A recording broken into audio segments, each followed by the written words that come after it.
Sesaat lagi, Anda akan mengikuti webinar Bersatu Bangkit Bela Pengadaan. Dipersembahkan oleh Sudah tanya ada penjelasan dari Kepala LKPP, kita sudah tanya penjelasan dari kementerian, kemudian Kepala Daerah. Nah, saya mau tanya bagaimana pengalaman dari mitra aplikasi Bela Pengadaan. Pak Rahmat Kaimudin dari Bukalapak. Pak Rahmat. Ya, Nah, ya Mbak. pertanyaannya untuk Bapak yang pertama, nanti lanjut ke rekan-rekan yang lain. Bela Pengadaan ini kan sebenarnya melibatkan cukup banyak mitra e-commerce gitu. Mewakili, mungkin nanti silakan teman-teman mitra yang lain. Apa sih latar belakangnya para mitra ini yakin bekerja sama dengan pemerintah melalui Bela Pengadaan? Ini mungkin sedikit testimoni gitu ya. Ya, jadi menurut saya pertama ini adalah suatu niat dan upaya yang luar biasa ya dari pemerintah, di mana ingin melibatkan UMKM atau ya UMK ya dalam hal ini. UMK. Ya, which is notabene ini adalah masyarakat sebenarnya. Kalau kita cerita uh, UMK itu kan berarti salesnya 2,5 miliar ke bawah per tahun. So ini masyarakat ya secara umum. Jadi di mana pemerintah kali ini ingin langsung menggerakkan ekonomi di level grassroots gitu. Dan itu menurut kami ya suatu niat yang mantap ya, dan kita sebagai bagian dari masyarakat sendiri tentunya ingin mendukung. Tapi memang niat ini tentunya secara garis besar bagus, tapi ya kalau kita lihat level yang detailnya atau eksekusinya tentunya banyak tantangannya ya. Karena kalau kita berpikir pemerintah itu tadi Pak Roni udah cerita ratusan triliun ya, ini besar. Terus demanding tentunya, dan secara natural adalah birokratis karena harus menjaga uang negara ya. Jadi prosesnya ini panjang. Nah, kalau kita cerita di sebelah jembatannya ini yaitu UMK-nya tadi kan ini pada kecil-kecil ya. Mereka biasanya transaksi maunya cepat, nggak ribet, yang langsung dapat. Bayarnya juga cepat gitu ya. Nah, ini menurut kami sih kenapa kita jadi tergerak juga untuk ikut coba masuk di sini sebagai menjembatani, karena marketplace itu kebetulan sudah cukup terbiasa ya untuk bertransaksi yang UMK. Itu di Bukalapak kita sangat memang UMKM base gitu ya, banyak terbiasa handle transaksi kecil-kecil, tapi kalau digabung jadi besar juga gitu. Mungkin kalau saya cerita sedikit transaksi marketplace seluruh Indonesia ya, yang physical goods saja itu sebulan bisa 20 sampai 25 triliun. Jadi apa ya, kami yang berkecimpung di marketplace ini berpikir mungkin bisa jadi jembatan nih antara dari satu sisi ada raksasa yang butuh, tapi ada masyarakat juga yang membutuhkan demand-nya, tapi di tengahnya ini bagaimana gitu supaya bisa dilayani dengan baik, datanya transparan. Kita juga mungkin perlu melakukan kurasi yang mana aja merchant yang secara track record bisa dipertanggungjawabkan dan sebagainya. Jadi ya itu sih mungkin keinginan kita, apalagi dalam masa pandemi ini yang very challenging. Ya kita gotong royong lah ya gimana caranya supaya ekonomi ini bisa bergerak, dan yang kekuatan ekonomi terbesar di masa pandemi ini tentunya pemerintah salah satunya. Oke, kita gotong royong. Nah, itu dia kata kuncinya. Kita gotong royong lah menjaga ekonomi Indonesia gitu. Banyak cerita, sharing, dan juga mungkin bisa dikatakan harapan dan semangat dari teman-teman mitra aplikasi di Bela Pengadaan, teman-teman dari marketplace. Pak, kalau tadi kita lihat bahwa situasi pandemi ini, saya menyoroti ada semangat untuk kemudian kita bisa menjaga situasi ekonomi, saling gotong royong, seperti itu. Bagaimana, apakah ada catatan dari Bapak lebih jauh kolaborasi yang dibangun kerjasama ini, keberpihakan terutama kepada UMK berkaitan dengan belanja pemerintah ini ternyata bisa menurunkan angka kemiskinan atau minimal bisa menjadi program yang menjadi buffer di situasi ekonomi hari ini? Jadi ini tidak terlepas Mbak Aviani dari tadi yang disampaikan teman-teman di marketplace yang sudah bergabung. Pertama saya mungkin sampaikan dulu, tujuan dari Bela Pengadaan ini kan kita ingin mendorong UKM itu UMK go digital dengan bergabung dengan marketplace. Tapi marketplace ini juga kami ingin tolong yang lainnya selain 6 ini juga udah lebih banyak yang masuk dan percaya bahwa belanja pemerintah itu cukup besar dan potensi pasarnya besar. Pengadaannya menjadi lebih inklusif. Terus penggunaan produk dalam negeri ini menjadi dorongan pertama. Sehingga pemasaran marketplace ini betul-betul kita dorong untuk segera bisa untuk meningkatkan transparansi dan akuntabilitasnya. Iya. Yang menjadi masalah tadi sampaikan Pak Rahmat dan teman-teman tantangannya. Kita perlu modifikasi sistem karena selalu ada, saya percaya ada people, ada tool, ada proses. Ini yang perlu modifikasi sistem, masing-masing marketplace sudah punya platformnya, sehingga perubahan mindset dari orang pemerintah sendiri perlu kita dorong, bahwa belanja ini akan lebih mudah, tapi harus transparan dan akuntabel. Yang lalu-lalu mudah-mudahan lupakanlah. Kalau dulu belanja barang itu dapat, yang tadi Bu Ika sampaikan, ada perintilnya gitu, biaya transport lokal, biaya parkir. Kalau sekarang kan udah hilang semua itu kenyamanan ASN-nya. Kenyamanan ASN kita rubah mindset-nya, perilaku belanjanya juga kita rubah. Ini tantangan yang paling terbesar. Tantangannya itu ada di people-nya, tool-nya bisa lah. Kita tinggal mau apa enggak menggabungkan itu menjadi integrasi yang Pak Rahmat sampaikan tadi, tantangan betul, mindset-nya kita rubah ini yang lebih berat lagi. Jadi harapan saya, tujuan kita membangun bela pengadaan ini kita rubah juga mental kita untuk belanja yang kalau kasarnya itu kalau belanja itu kalau zaman kecil dulu Mbak Aviani kalau saya belanja orang tuh tolong belikan lombok gitu, ibu saya nyuruh beli lombok itu mesti upaya opo gitu, dapat apa saya kalau beli lombok. Sekarang kita hilangkan karena ini serupiah pun adalah uang rakyat membayar pajak. Kita ingin belanja nyaman, terus kita ingin jadi bagian dari membangun bangsa ini dari hal-hal yang kecil lah bisa kita lakukan. Itu jadi kita gabung marketplace ini karena harapan saya marketplace punya juga loh untuk marwah, untuk ingin membangun bangsa ini tidak hanya sekedar belanja dapat untung, tapi juga membangun marwah bahwa bangsa ini bangsa yang beradab dan berbudaya. Jadi ada value yang dibangun ya Pak. Tadi Bapak bilang bahwa ini kan juga merubah budaya, kalau tadi Bapak curhat gitu kan, beli lombok atau beli cabai aja nanya upahnya, tuh baru beli cabai ya Pak, gimana beli yang lain gitu ya, anggarannya triliunan. Nah, apa yang dilakukan oleh LKPP sendiri untuk pelan-pelan, mungkin juga tentunya dengan support dari teman-teman di marketplace, untuk pelan-pelan mengubah cara berpikir dan juga mungkin culture dari transaksi yang old school yang lama itu menjadi transaksi saat ini yang lebih bersih dengan tertib administrasi, akuntabel dan lain-lain, Pak. Apa yang dilakukan? Jadi yang kita lakukan itu semacam sosialisasi, kita gandeng bersama. Pak Sestama itu jarang ada di kantor, Mbak. Kalau nggak ada di kantor berarti dia lagi kerja. Kemarin baru pulang ada Pak Sestama nih di atas. Pak Ika yang belum pergi kemana-mana. Nanti ada dari Bali dengan teman-teman UKM, teman Pak Teten itu kita berangkat ke Jawa Tengah, ke Jogja, untuk mensosialisasikan Bu Neneng berangkat kemana. Kami ingin juga teman-teman di platform ini juga ikut teman-teman mensosialisasikan. Tadi itu Mbak Aviani, yang paling berat adalah yuk belanja dengan ini loh, Anda akan menjadikan bagian dari membangun bangsa ini. Ini yang sulit dirubah. Seperti e-katalog zaman dulu. Sekarang orang rebutan pengen masuk katalog. Betul. Bu Bensia tadi sampaikan. Sekarang orang rebutan, pokoknya harus masuk katalog biar kami nyaman belanjanya. Sekarang orang kita ingin bela pengadaan ini UMK, yuk kita dorong masuk. Jangan sampai seperti yang Pak Radito tadi sampaikan. Kita sudah sampaikan juga ke Pak Menko. Yang on board sudah besar, 2 jutaan, yang belanja sedikit.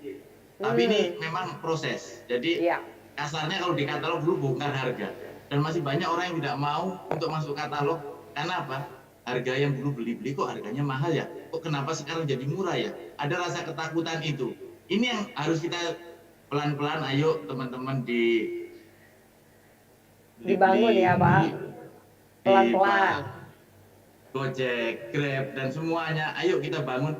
Ini loh sebenarnya Anda itu dengan menjadikan UMK itu tumbuh, substitusi impornya saya nggak bicara YCI, GSM lah, itu terlalu besar. Saya berharap suatu saat ini G-nya naik karena substitusi impornya naik sehingga M-nya menjadi turun, C-nya meningkat, investasinya meningkat dalam negeri. Ini gerakan kecil tapi nanti saya ingin menjadi lompatan yang cukup besar bahwa investor akan kita tarik ke dalam negeri sehingga nanti substitusi impor juga terjadi. Itu Mbak Aviani. Tujuan besarnya ke sana sebenarnya. Message besarnya seperti itu. Terima kasih Pak Ro. Bicara soal modal, adakah mungkin cerita pengalaman atau curhat dari para pelaku UMK yang Anda bina gitu, banyak mungkin juga cerita yang sama mungkin terjadi, terutama di masa pandemi, bagaimana mereka mencoba mempertahankan usaha mereka, tapi situasinya mungkin berbeda dibandingkan sebelum pandemi. Silakan, Pak Rahmat Kemudi dulu, kemudian disusul Pak Radityo, silakan. Ya, jadi memang kalau kita cerita dagang ya, kalau dagang itu biasanya pasti ada melibatkan uang, dan uang itu biasanya tentunya membutuhkan, ya dagang biasanya membutuhkan modal. Mhm. Jadi memang secara umum sih ini bukan hanya karena pandemi, tapi secara umum memang pastinya seorang pedagang itu kadang-kadang dia ada jeda waktu ya antara dia uh, mengirimkan atau mengeluarkan uang dan juga dia menerima uangnya, baik itu Mhm. lewat apa pada saat dia mengirimkan atau dia stok inventory dan sebagainya Mhm. ya. Nah, Mhm. dari situ makanya kita juga sebenarnya bekerja sama dengan berbagai lembaga keuangan termasuk bank gitu untuk mencoba membuat teman-teman yang UMK ini yang mungkin sebelumnya nggak dianggap bankable menjadi bankable, karena kebetulan kan kita punya data-data transaksinya ya. Mhm. Jadi data transaksinya itu kita kita berikan jika apa yang bagus gitu ya, kita whitelist, terus kita tanya ke mereka dan kita juga kerjasamakan dengan lembaga-lembaga keuangan. Jika cocok ya itu bisa akan diberikan permodalan dan Iya. jumlahnya bisa mulai dari kecil sampai miliaran, ada yang mau menyediakan itu ya. Jadi ini satu hal, dan mungkin mudah-mudahan kalau misalnya Bela Pengadaan ini jalan ya, karena kita juga tahu kalau transaksi pemerintah itu ibaratnya tingkat kepastiannya sangat tinggi ya. Hmm. Bisa jadi juga ini bisa menjadi salah satu ibaratnya bisa dijadikan semacam kolateral gitu untuk mendapatkan modal ke depan. Oke, ada bisa jadikan jaminan atau pegangan gitu ya. Iya. Oke, baik. Saya mau menyapa yang baru saja bergabung bersama kita. Ada Menteri Koperasi dan Usaha Kecil dan Menengah, Pak Teten Mas Duki. Pak Teten, halo. Pak Teten, apa kabar? Alhamdulillah baik, gimana? Sorry. Iya, Pak Teten. Nah, tadi kan kita sempat membahas cerita ya, banyak juga harapan, meskipun juga masukan di saat tantangan pandemi ini, terutama dari sisi perekonomian kerakyatan kita. Tapi ternyata banyak juga effort atau usaha-usaha upaya yang dilakukan untuk tetap menjaga dan bertumbuhnya bahkan usaha menengah dan kecil. Satunya juga di program bela pengadaan dan juga support yang luar biasa dari teman-teman di marketplace gitu. Nah, mungkin bagaimana lebih jauhnya pesan dari Mas Teten sendiri sebagai Menteri Koperasi dan juga UKM, apa yang bisa Anda bagi untuk menyebar semangat optimisme ikut dalam program bela pengadaan dan juga menjaga keekonomian kita secara daerah maupun nasional? Baik, terima kasih. Assalamualaikum warahmatullahi wabarakatuh. Salam Mm-mm. sejahtera untuk kita semua. Om Swastiastu, Waalaikumsalam. Namo Buddhaya, salam kebajikan. Iya. Yang saya hormati Pak Roni, Kepala LKPP, Pak Hasto Wardoyo, Kepala BKBFM, dan ada Ibu Ainun Naim, ya, Sekjen Kementerian Kemendikbud. Lalu katanya ada Ibu Ika Martia dari Kabiro Pengadaan Barang dan Jasa Jawa Barat. Saya kira mungkin ada 2 atau 3 poin yang ingin saya share di forum ini. Kita tahu bahwa pandemi COVID dengan penerapan pembatasan sosial mengakibatkan banyak kegiatan usaha UMKM ya terganggu, ya.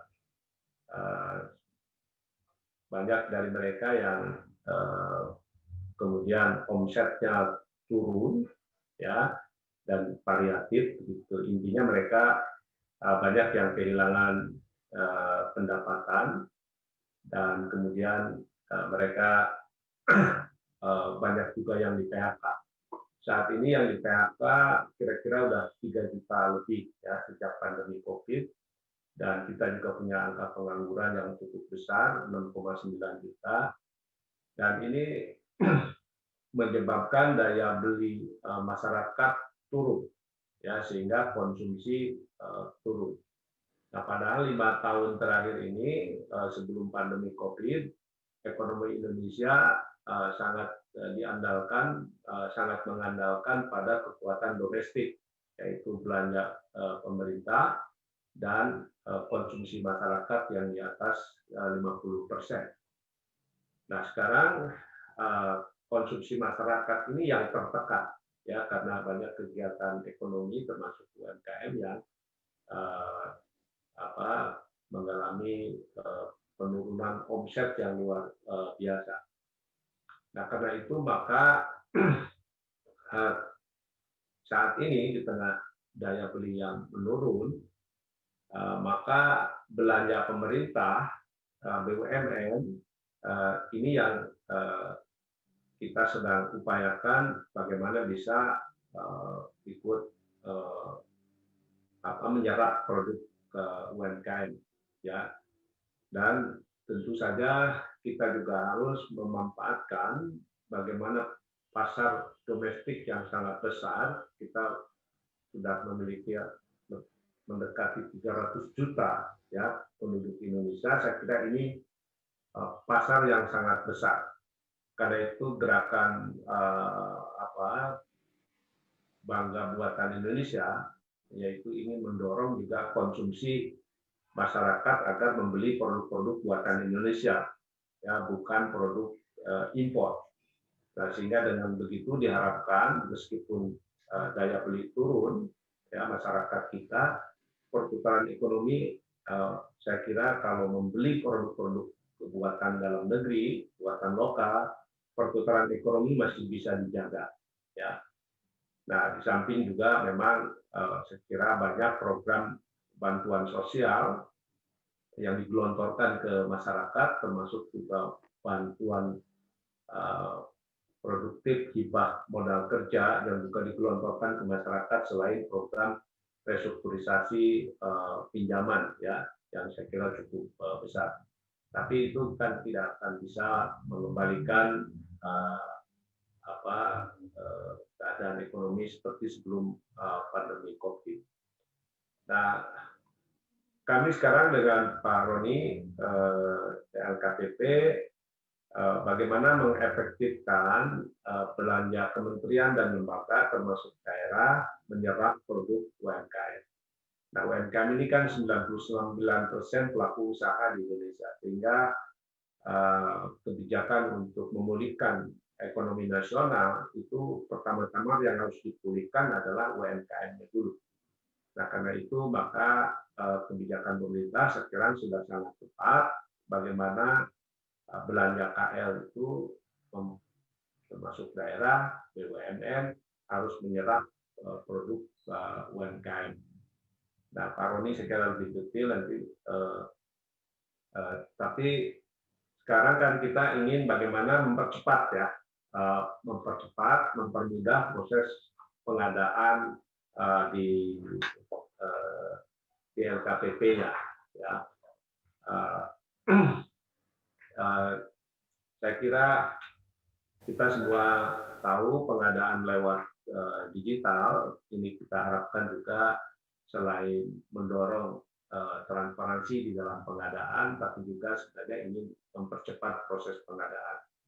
Dan karena itu selama ini kami sudah coba bantu bersama LKPP, kami turun ke berbagai daerah untuk mendampingi melakukan pelatihan supaya UMKM segera bisa melakukan pengadaan lewat LKPP, termasuk juga kerjasama saya kira dengan teman-teman platform digital ya untuk membantu para pelaku UMKM onboarding di marketplace online. Saya kira banyak kebutuhan kantor saat ini ya, misalnya rapat-rapat ya yang memerlukan konsumsi itu saya kira dengan mudah bisa membeli di platform digital dan diantar ke kantor-kantor. Nah, saya kira juga di daerah sekarang berkembang platform digital daerah. Ini juga saya kira bagus untuk menyerap produk UMKM. Nah, kami melihat pengadaan digital ya untuk UMKM ini sangat positif. Digitalisasi UMKM juga menjadi target kita, ya, bukan saja untuk mengakses pasar, tapi juga membuat efisiensi di bisnis proses mereka. Banyak UMKM yang sekarang tidak bankable karena tidak memiliki pencatatan arus kas mereka. Nah, sekarang banyak juga platform digital yang memudahkan mereka membuat transaksi keuangan digital, ya, ya kasir digital lah untuk warung-warung kecil, untuk kafe-kafe kecil, ya, itu sudah bisa menggunakan aplikasi itu, sehingga ini juga ke depan akan memudahkan mereka dari bertransformasi dari informal ke formal, ya, sehingga mereka bisa menjadi bankable. Nah, tantangan kita dalam pengadaan barang dan jasa di pemerintah, ya ini kita memang harus kembali menyederhanakan prosedur, ya, prosedur pendaftarannya ini saya kira penting untuk masuk ke ekosistem digital, baik marketplace maupun juga ke e-katalog. Kita juga harus memperbesar mitra marketplace, ya, yang sekarang saya kira masih terbatas, termasuk juga melibatkan marketplace yang dibuat oleh pemerintah daerah. Termasuk juga sekarang muncul ada sekitar 30 platform digital, ya, selama pandemi ini, yang saya kira juga penting karena sekali lagi tidak semua UMKM itu bisa terhubung ke marketplace online nasional, ya, karena terkait dengan kapasitas produksi mereka yang terbatas, termasuk juga dukungan logistiknya, ya. Nah, juga saya kira kita perlu meningkatkan kemampuan penyedia termasuk UMKM-nya dan pengoperasian aplikasi LPSE yang lebih mudah. Ya, lalu saya kira penting juga sistem pembayaran, ya. Ini juga masih terbatas, terutama untuk pemerintah daerah. Jadi payment sistemnya juga harus dipermudah, begitu. Nah, penting juga saya kira budaya di lingkup pengadaan barang dan jasa ini masih persyaratan dan administrasinya masih model lama, ya. Ini yang saya kira Pak Roni mungkin banyak pusing nih soal model pengadaan lama dan menghindari pengadaan lewat digital, termasuk di kantor kami, Pak. Ini kami juga lagi pelajari kenapa kok takut belanja di digital, emang kayaknya ada yang disembunyikan, kan, begitu. Nah, ini yang saya kira kita harus koreksi. Saya kira hampir semua KL juga masih enggan, ya, untuk belanja lewat digital. Pasti ada sesuatu yang kita harus urus. Iya. Yang paling penting lagi juga untuk belanja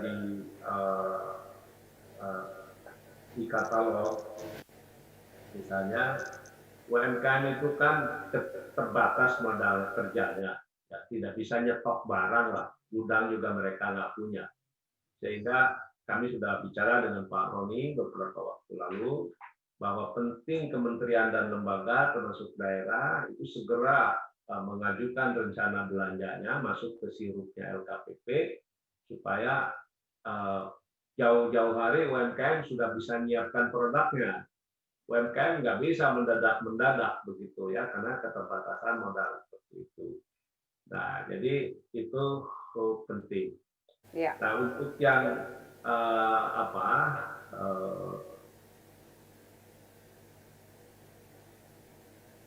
pengadaan-pengadaan yang lewat marketplace online, saya kira ini sangat besar, saya kira, ya, maupun baru dibatasi 50 juta ke bawah, ya, Pak Roni. Tapi itu saya kira banyak pengadaan-pengadaan di pemerintah, di BUMN yang saya kira untuk kebutuhan konsumsi rapal, ya kebutuhan pengadaan yang di bawah 50 juta itu banyak sekali. Nah, sehingga kalau nanti kita optimumkan pengadaan perdagangan ini, saya kira akan cukup membantu UMKM di tengah COVID-19, apalagi 60% pelaku UMKM itu kuliner, ya, di sektor makanan minuman. Jadi kalau kita menyerap 66% impor terigu, ya, jadi banyak sekali begitu, kan itu besar lah kalau dihitung omsetnya walaupun kecil-kecil. Nah, saat ini belanja pemerintah lewat lewat Undang-Undang Cipta Kerja sudah diperkuat legalitasnya, 40% belanja KL itu untuk produk UMKM. Nah, ini yang saya kira ke depan bagaimana produk UMKM ini juga bisa dipermudah pengadaan. Barangkali catatan-catatan saya itu saja. Terima kasih. Assalamualaikum warahmatullahi wabarakatuh. Wala, ini dari Yanwar Wijayanto, Kementerian Perhubungan. Oke, baik. Pertanyaannya, langkah ini sudah bagus menggandeng marketplace besar. Ada seperti Shopee, Bukalapak, Gojek, dan lain-lain. Karena di dalamnya isinya toko-toko seperti UMKM. Lalu tapi strategi apa yang bisa dilakukan agar lebih banyak lagi UMKM yang bisa bergabung ke yang lain, mungkin marketplace yang lain, kurang lebih seperti itu. Sebenarnya pertanyaan, strategi apa supaya banyak lagi UMKM yang ikutan gitu loh Pak, di marketplace yang sudah juga banyak pilihannya bagi peserta UMK sendiri. Baik, ada 3 hal ya, catatan bagi UMKM untuk onboarding di marketplace online. Dan saya kira seperti yang saya katakan, sekarang marketplace online itu sekarang berkembang luar biasa. Dan di tengah pandemi COVID juga muncul platform-platform yang spesifik dalam market terbatas dan juga membantu UMKM berjualan di online. Itu banyak. Misalnya sejak pandemi COVID itu ada Titipku misalnya, ini contoh saja, yang kemudian membantu mbok-mbok di pasar jualan lewat online. Ada juga misalnya Wahyu yang membantu menjual warteg-warteg, rumah makan kecil-kecil untuk jualan secara online. Termasuk juga Jahitin, ya, yang membantu para penjahit yang juga kehilangan omset selama pandemi COVID. Dan muncul lagi. Jadi sekarang yang dijual di marketplace online itu bukan hanya produk manufaktur industri besar, tapi juga sekarang produk-produk dari nelayan-nelayan kecil di berbagai daerah, termasuk juga produk groceries dari para petani dan lain sebagainya. Nah, cuma catatannya ada 3. Yang pertama, ini memang berkaitan dengan kapasitas produksi. Ya, banyak UMKM yang sudah sudah terhubung dengan marketplace online, tapi tidak bisa bertahan lama karena kapasitas produksi mereka terbatas. Ya, kita tahu kalau terhubung dengan marketplace online, dia terhubung dengan market yang besar. Karena itu harus punya kemampuan untuk bisa memberikan layanan cepat, ya, dalam market yang sangat besar. Walaupun sekarang saya kira muncul platform-platform digital dalam skala market lebih kecil. Nah, ini saya kira bisa menolong. Yang kedua, berkaitan dengan kualitas produksi. Di marketplace online itu juga bersaing produk-produk yang punya brand kuat, ya, dari usaha besar juga. Karena itu ini kualitas produksi perlu diperhatikan. Dan yang ketiga memang literasi digital. Jadi banyak yang terutama di usaha mikro yang belum memiliki pengetahuan lah, ya, bagaimana go digital. Nah, ini yang kita dampingi. Selain itu memang kan masih ada sebagian wilayah Indonesia yang belum bisa diakses dengan internet. Nah, pemerintah juga sedang mengusahakan lewat selain bangun jaringan internet juga lewat Wi-Fi ya. Sekarang itu yang sedang dilakukan oleh Kementerian uh, Informasi. Nah, yang dilakukan oleh kami adalah sekarang bagaimana melakukan edukasi, ya, edukasi lalu juga kurasi produknya dan inkubasi bagaimana mereka bisa segera onboarding di pasar kita.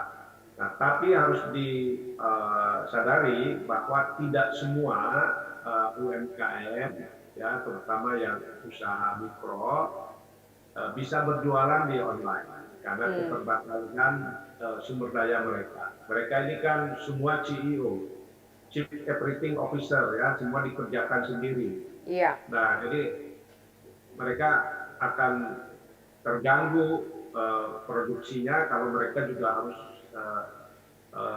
menjual di online karena perlu strategi marketing sendiri yang perlu cepat. Nah, di sini penting kita mencetak, ya, jagoan-jagoan jualan di online, ya, atau reseller. Ya.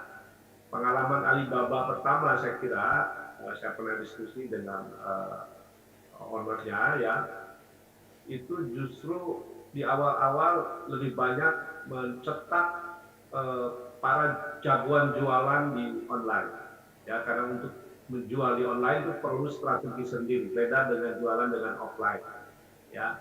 Nah, ini kita harus, nah ini akan banyak nanti membantu usaha mikro yang punya produk tapi tidak bisa jualan langsung di online.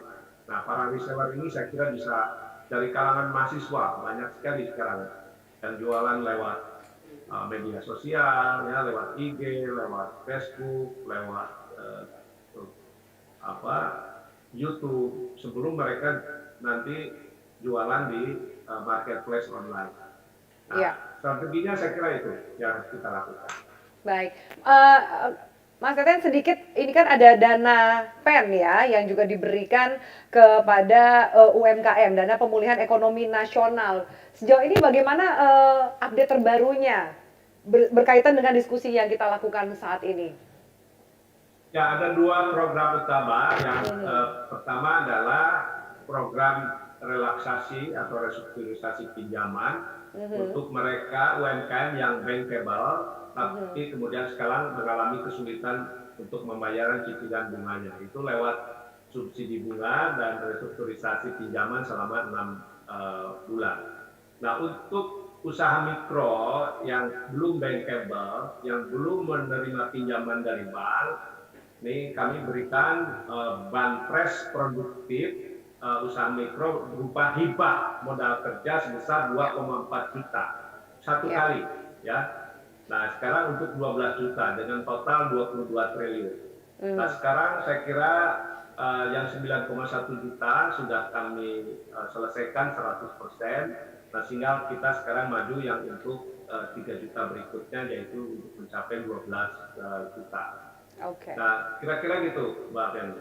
Baik, terima kasih. Semoga memang bisa memberikan manfaat sebesar-besarnya dana pemulihan ekonomi nasional itu, terutama bagi UMKM kita. Saya akan ke Pak Rahmat Kaimuddin dari Bukalapak. Silakan, Pak Rahmat. Ya, mungkin harapan saya tentunya mirip dengan Mbak Neneng tadi, agar KLPD menggunakan, dan mungkin juga satu hal yang disampaikan seperti Pak Teten tadi, ya, baiknya agar benda-benda atau barang-barang apa yang dibutuhkan oleh KLPD itu bisa dibuat diberitahukan secara transparan agar masyarakat atau UMKM ini bisa mempersiapkan kapasitasnya, mempersiapkan kualitasnya, dan tentunya kita juga dari marketplace bisa bantu untuk melakukan kurasinya. Dan ya tentunya semangat terus, dan terima kasih buat pemerintah untuk membuat upaya ini membantu ekonomi masyarakat. Semangat terus, terima kasih Pak Rahmat Kaimuddin. Mas Ten. Ya, saya kira komitmen dan keberpihakan pemerintah terhadap UMKM sekarang terus kita perkuat lewat Undang-Undang Cipta Kerja supaya keberpihakan itu semakin jelas wujudnya.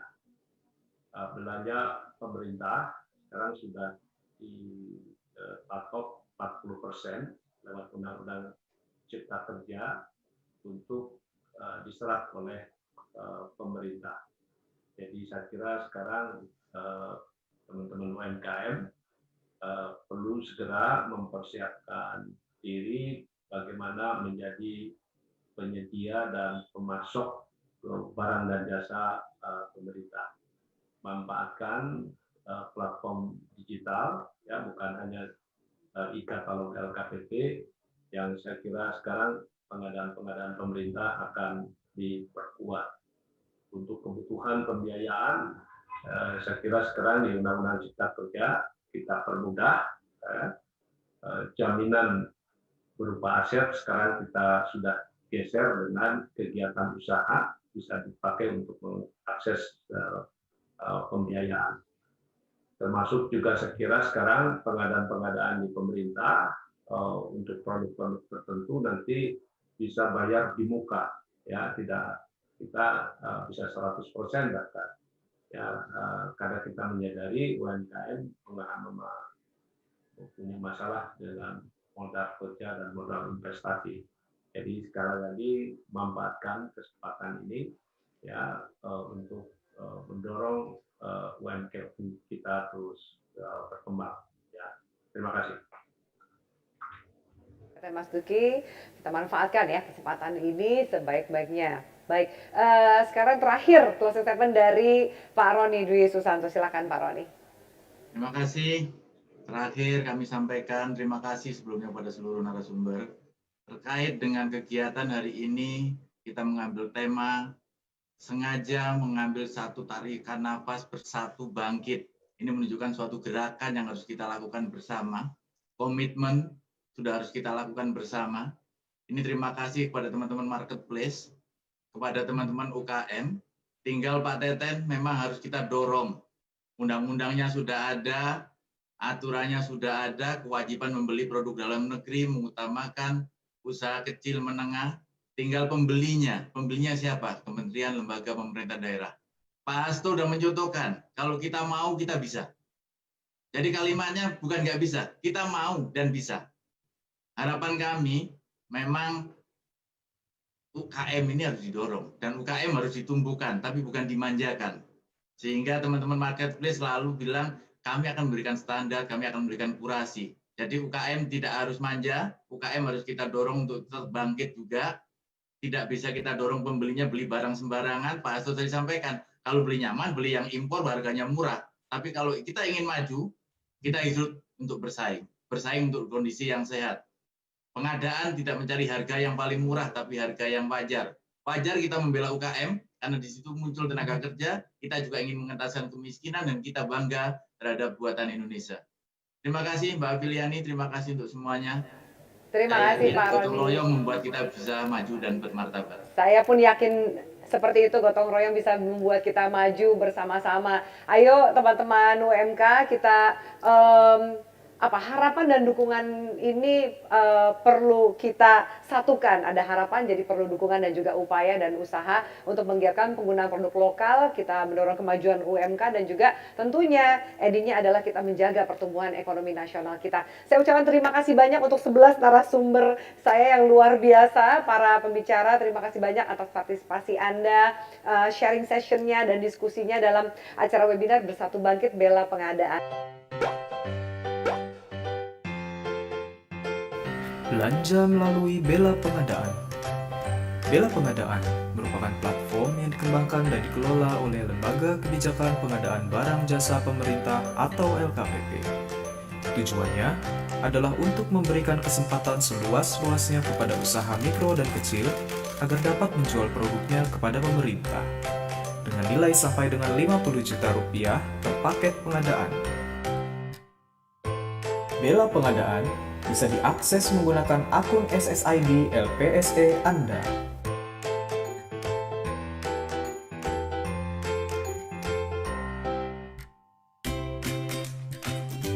Setelah masuk ke Bela Pengadaan melalui akun SSID Anda, pilih kategori yang Anda butuhkan.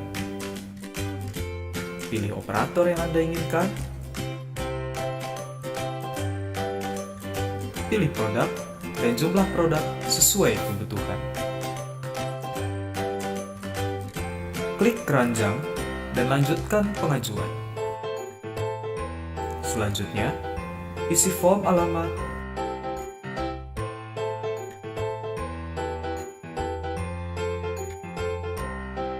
tambahkan NPWP,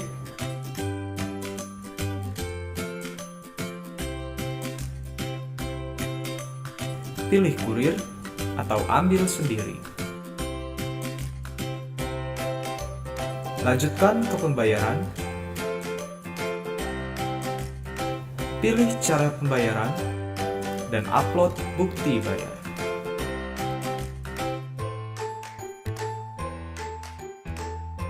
Ayo, menjadi pahlawan bangsa dengan belanja produk UMKM melalui Bela Pengadaan.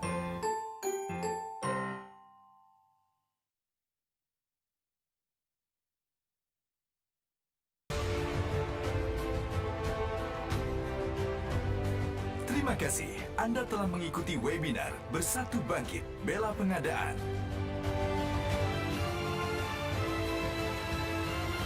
Dipersembahkan oleh